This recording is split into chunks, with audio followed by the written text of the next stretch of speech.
All right, guys, this is Jerry from Fight Commentary Breakdowns. We have Damien.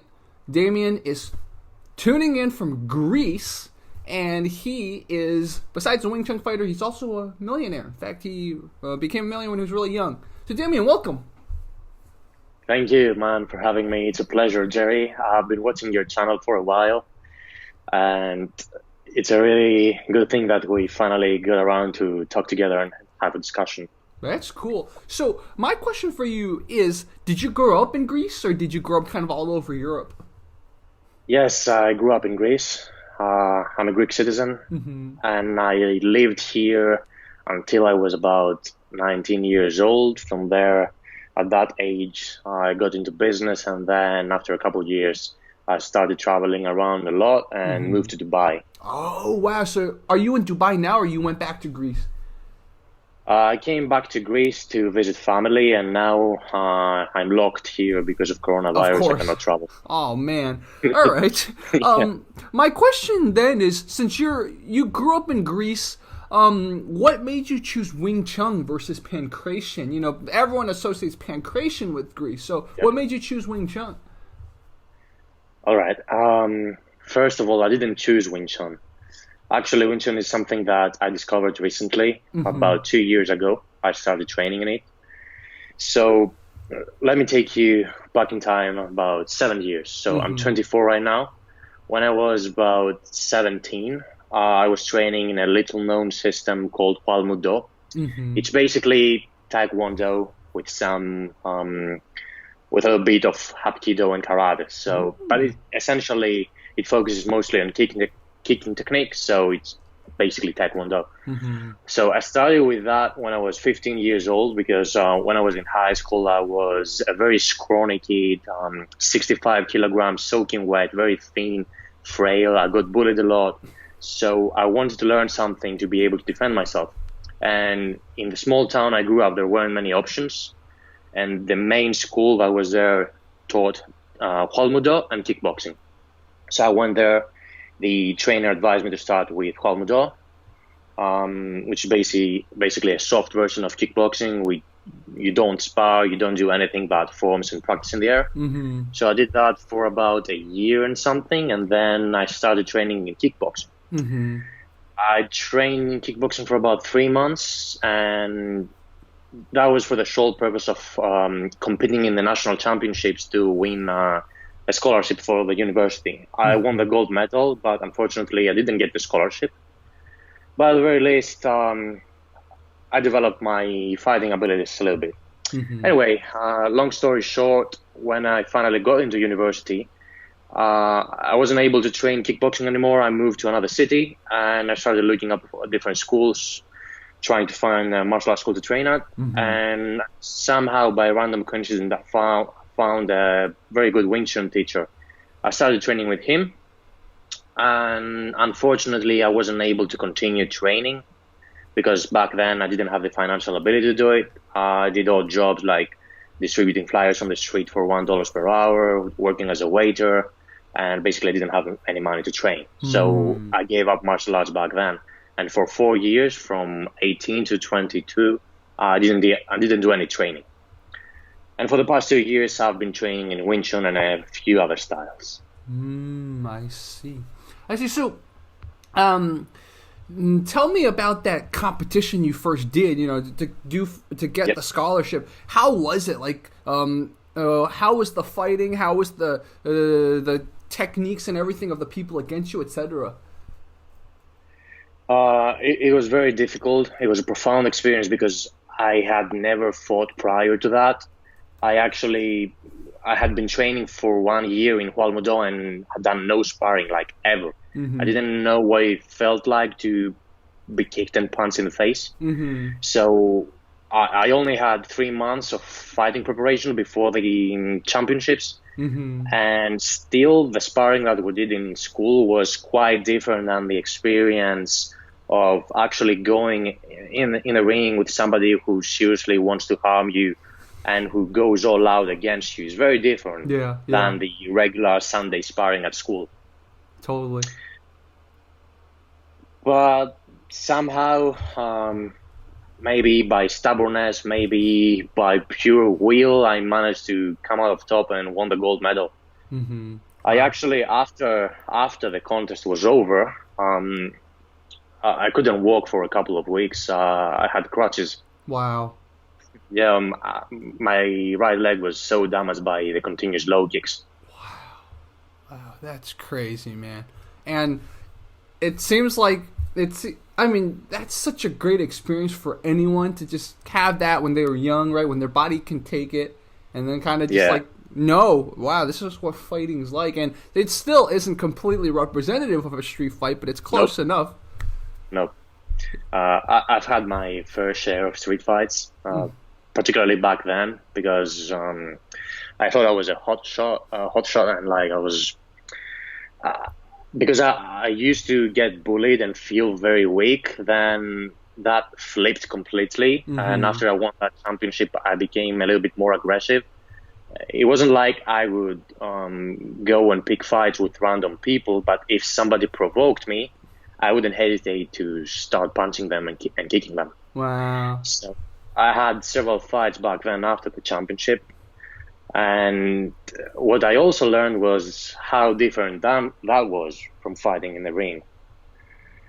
And I also started to understand it better now that I do Wing Chun. And when people say that self-defense and fighting in the ring are not the same things, they aren't, because ring fighting does not take into account the emotional component of the unknown and the fear that you experience in a street fight scenario. Yeah.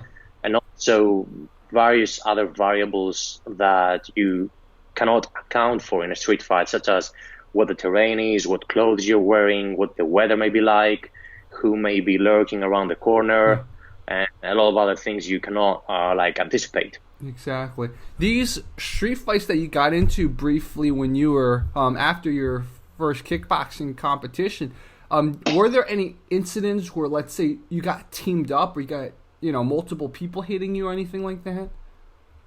Nope. Unfortunately. Yeah, no. Yeah, because it was always one-on-one. Wow. And were they against like trained people, untrained people, or kind of varied? Varied, yeah. Sometimes I faced trained people, sometimes untrained. Wow. Sometimes the untrained people are more dangerous than the trained ones, because with the trained ones you can predict pretty much how they're gonna move. Whereas with untrained people, you have no idea where the punch is going to come from. Wow. That's such an interesting insight, too. And yeah, it's weird. Yeah, it's really weird because you get into these patterns training, right? And sometimes you just have to realize, besides the fact that every style moves differently, also, people who don't train, it's a complete new wild card, too. Yep. It's so interesting. Yep. Like, maybe they'll headbutt you, and you never train for headbutts in your style, so, you're going to get headbutt. Oh no. Exactly, yeah. Wow. So, for example, a few months ago, I sparred a guy, a very big guy, 110 kilograms, who has never trained in anything, but he's a big, strong dude, a little bit taller than me, and he was more difficult to fight than another fighter I fought several months ago, who is the number one K1 fighter in Britain right now. He's 2x European champion. He has 60 pro fights. He has lots of belts and titles. And I felt I had an easier time sparring the kickboxer than sparring the dude who's never trained in his life, just because of his unpredictability and of his raw strength. Yeah. Wow. That's... And so tell me, how did you then discover Wing Chun from this? All right. So about 5 years ago when I moved, I was looking for a place to train, and I started Googling schools up here in the region. I couldn't find a kickboxing place close to me, and there was an interesting guy I discovered. He was in his 50s back then, my current Sifu, and he had a very, very impressive resume. He was like 7 black belts, Judo, Taekwondo, Brazilian Jiu-Jitsu, and a couple others I don't remember. He had trained in 17 martial arts. He has been training since age 10. He had done boxing, wrestling, Greco-Roman wrestling, every style there is, basically, he was listed on his resume. Wow. He was also, and also Wing Chun and Eskrima. And when I met him, this is one of the kind of person that when you meet him, it's like so scary, you lose your words. For context, he was a former debt collector, bouncer, and VIP protection. So he was one of those big, scary, bearded, tattooed, like bald dudes who would go to people and collect debts. Wow. He was very dangerous, and he still is, despite his old age. He's 50-something right now. And when I met him and I saw him move, man, and it was like nothing I did worked. Nothing I did worked. It was like I'd been doing kickboxing for nothing. And I couldn't understand it back then. Right now, because I've trained with him for a longer period of time, it's a little bit more clear what he does. It's not exactly Wing Chun. He mixes Wing Chun with Pangamut, which is Filipino street boxing. Oh. So it's kind of a hybrid system. Mm-hmm. Plus, he has a lot of experience from his street fights. He has scars from knife fights he's got into. He's a wild dude. Probably has hundreds of street fights under his belt. Oh, also Muay Thai champion. 16 fights, 14 wins, all knockouts. So yeah, I've been training with him, and that's how I discovered Wing Chun. And it's not quite the Wing Chun you see around a lot. And that's so interesting that you say that. So, how much of what he's teaching you would you consider is kind of rooted in Wing Chun? Is it like 40%, 60%, 20%? I would say more like 80%. 80. Okay, so it's like 80% Wing Chun, and the other 20% is like the kickboxing, the judo, the jiu-jitsu, the Pangamut. No, none of that. Oh. None of that. Just Pangamut and maybe a little bit of boxing. Oh, I see. Okay, so 80% Wing Chun, and then like the other 20% is kind of like boxing and Pangamut. Yeah. Okay. Yep. That is so interesting. Yep. Wow. That's the only reason I keep coming back to Greece to train with him. And all the other stuff I mentioned that he done, these are just for himself. We don't do any ground fighting or any of that stuff. He says if you want to learn ground fighting, go to the appropriate teacher. I'm here to teach you self-defense, and he does that through Wing Chun and Pangamut.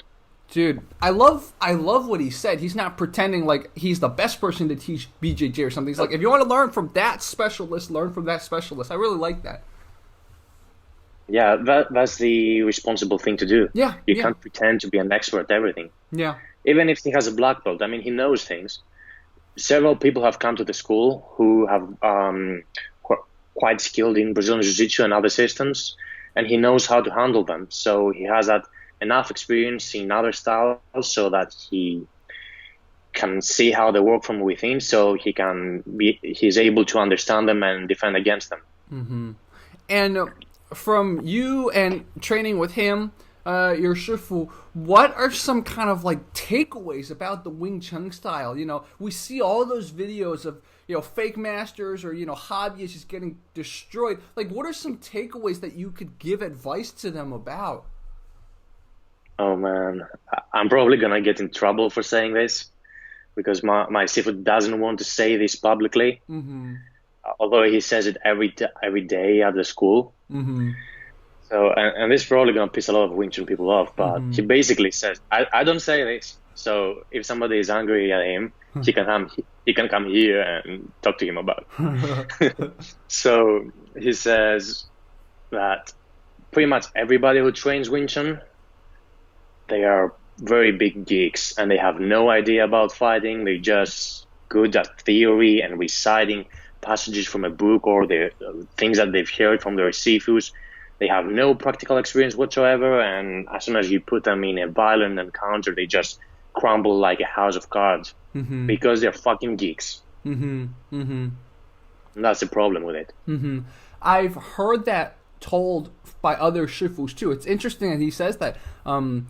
There was a Wing Chun school that I briefly went to, and they were saying the same thing. They're like, the first step to being able to use Wing Chun in a street fight, besides sparring, is to get really freaking fit, get really explosive, get really athletic. That was like, you know, whatever, like whatever. You could train MMA, you could train whatever, but you have to be very athletic first before you even attempt to fight people. They were so kind of like similar to what your Shifu says. I think he would disagree on the athleticism part. Okay.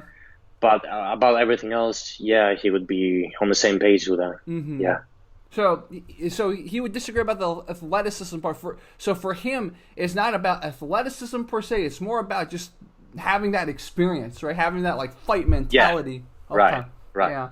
And so I see where you're going now, and I know there are other like self-defense people who also try to teach that, like how to flatten what are called your like natural kind of fear responses or your flinch responses or whatever, to make them kind of a little bit more like practical for encounters. Yeah, I've heard of all those approaches too, like the blower spear system and a couple of other similar approaches. Honestly, they're pretty basic and good. I think they work under certain circumstances. And somebody who knows Wing Chun can see similarities with them. For example, blower's like flinch reflex, which is like extending your arms out there to protect yourself or covering your head like that. This is the Bill-Sa from Wing Chun or the salute block from Pangamut. And these are very, very effective techniques, actually, two of the most versatile ones you can use to defend yourself or attack somebody. They have dual purposes.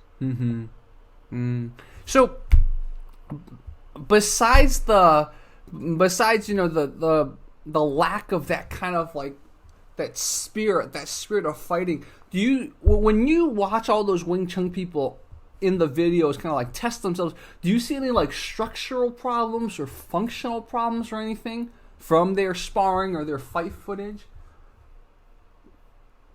The first thing you observe when you see most people sparring with Wing Chun or fighting with it is that their technique instantly goes out of the window. That's for the very obvious reason that they've never found themselves in that exact situation again, and they haven't been accustomed to using their technique under those circumstances.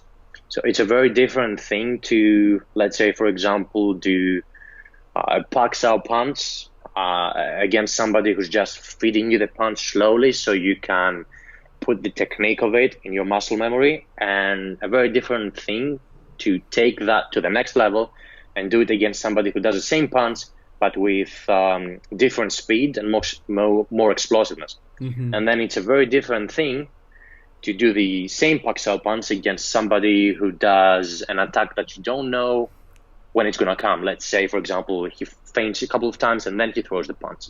So that's different too. It's harder. And then it's even harder when you have to take into account elements such as footwork, moving around, various kind of punches, overheads, hooks, uppercuts, kicks, and everything.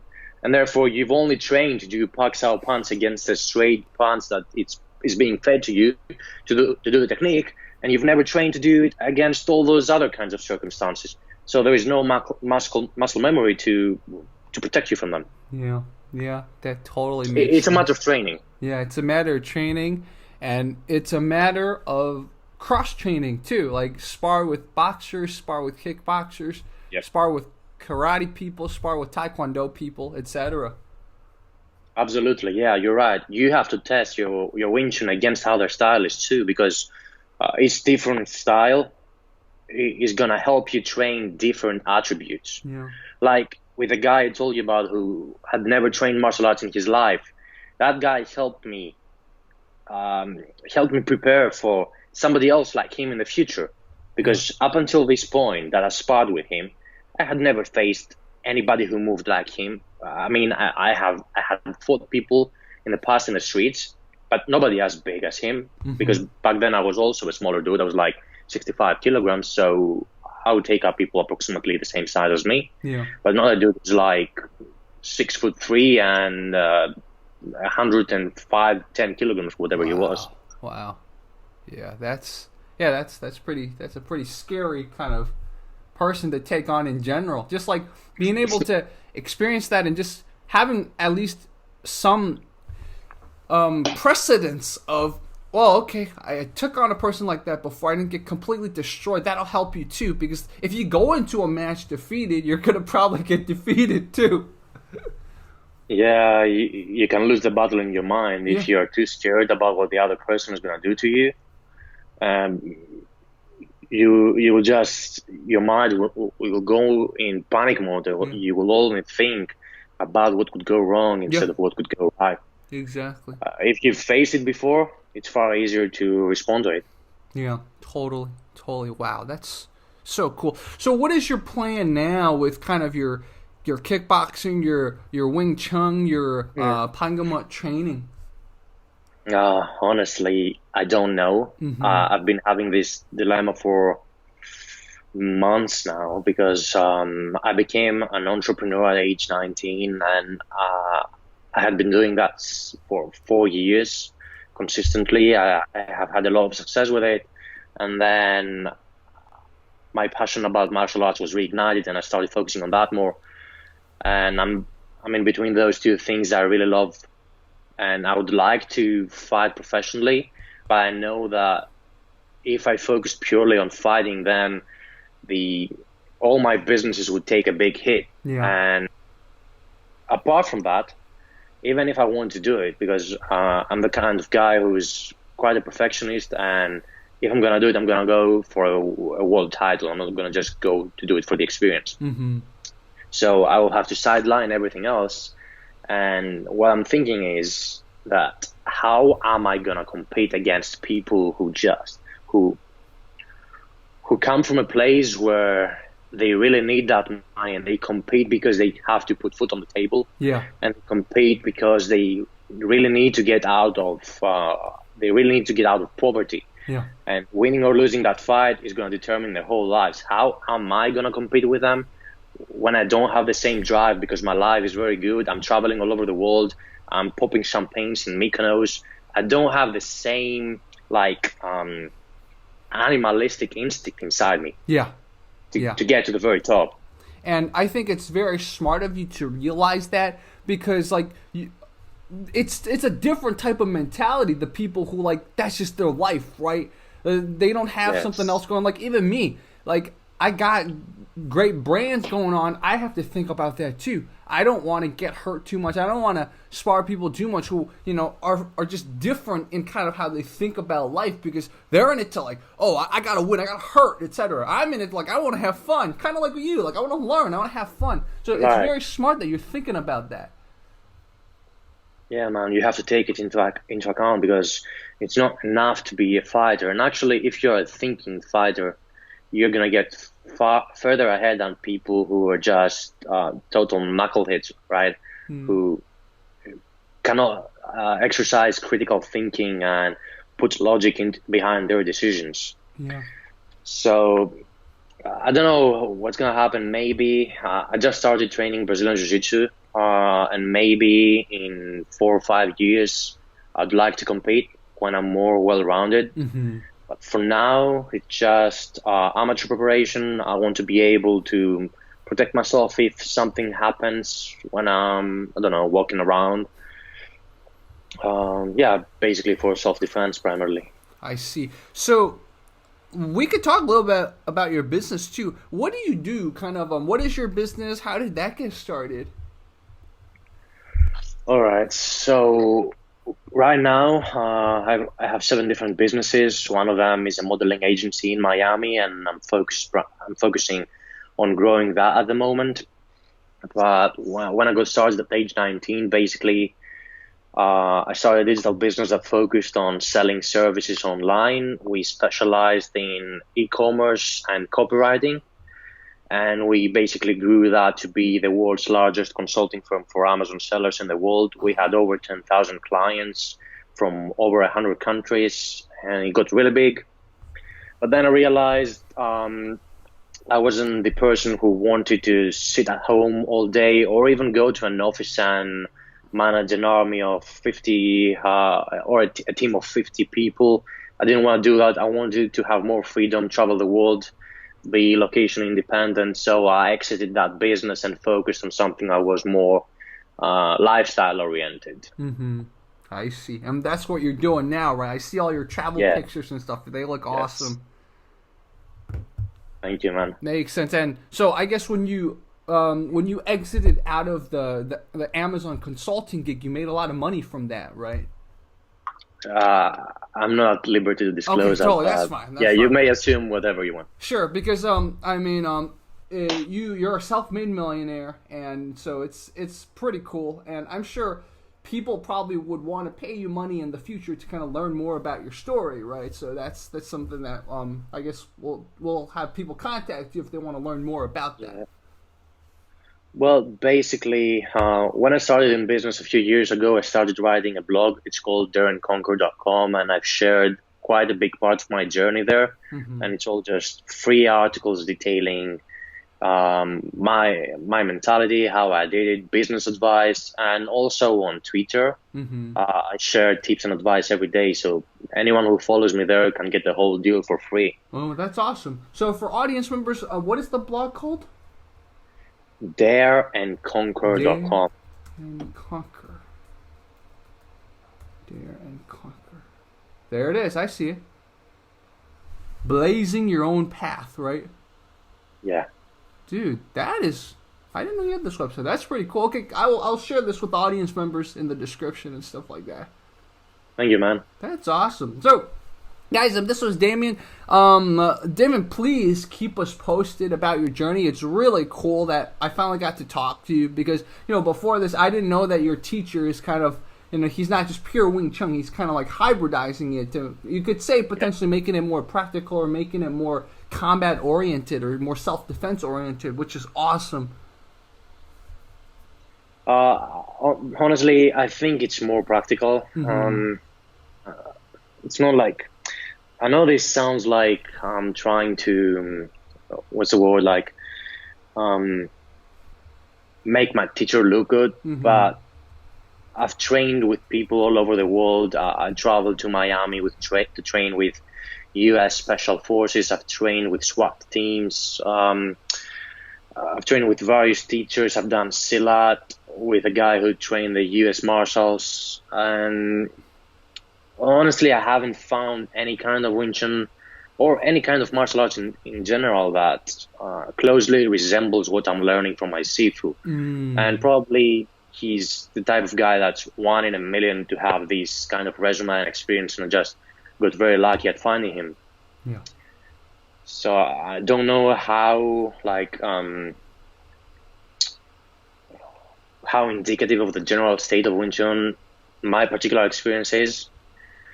But from what I've seen, it's quite different. Yeah, makes sense. Can we get the name of your Shifu? Yeah, it's Chris Pafiadis.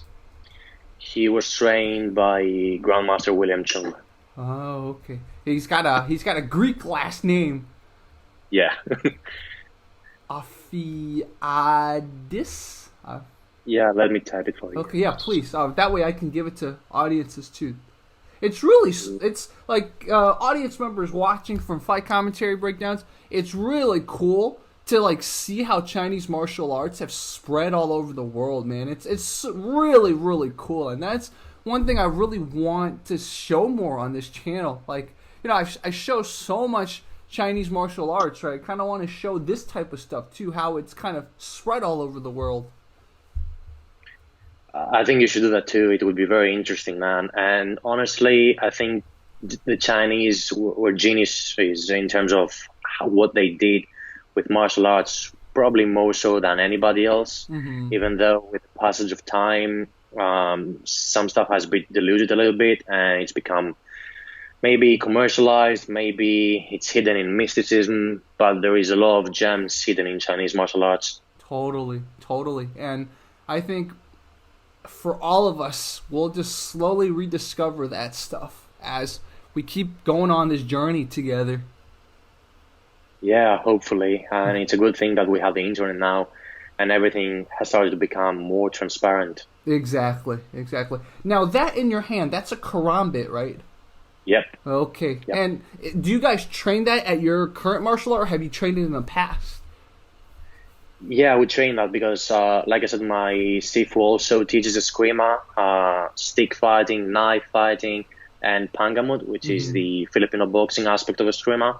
And karambit is part of the program because basically all the movements that you learn in Pangamut, you can replicate them with a karambit because it's basically a boxing knife. So, for That's example, you have the gundings, which is arm distractions. mm-hmm. So you do like, you know what a paksao is like, the Yeah. slapping hand. Yeah. So the same movement kind of exists in Filipino boxing, and you can. So let's say the other person is punching you, Yeah. you do a paksao, and simultaneously cutting the bicep from the inside. That's a gunding. And it can also be done without the karambit, like hitting their bicep with your knuckles. Yeah, that's right. Or with a hammer fist or something. Yep. Like a hammer Yep. fist or a knuckle. I see. Exactly. Wow, that's pretty cool, man. It seems like from talking to you, a lot of the Filipino martial arts and the Wing Chun can really be hybridized very well into like a more complete system. Yes. My other teacher, my teacher in Eskrima, Franz Troeven, says that Wing Chun are like brother and sister. And he had also done Wing Chun when he was younger for 15 years. Mm-hmm. So yeah, they blend together very nicely and complement each other. Mm-hmm. I see. Wow. What time is it over there in Greece right now? By the way, It's like 7:40 p.m. 7:40. Okay, cool. So this is a good time to talk in the future. It's like Yep. Yep. LA's 10 is like your like evening.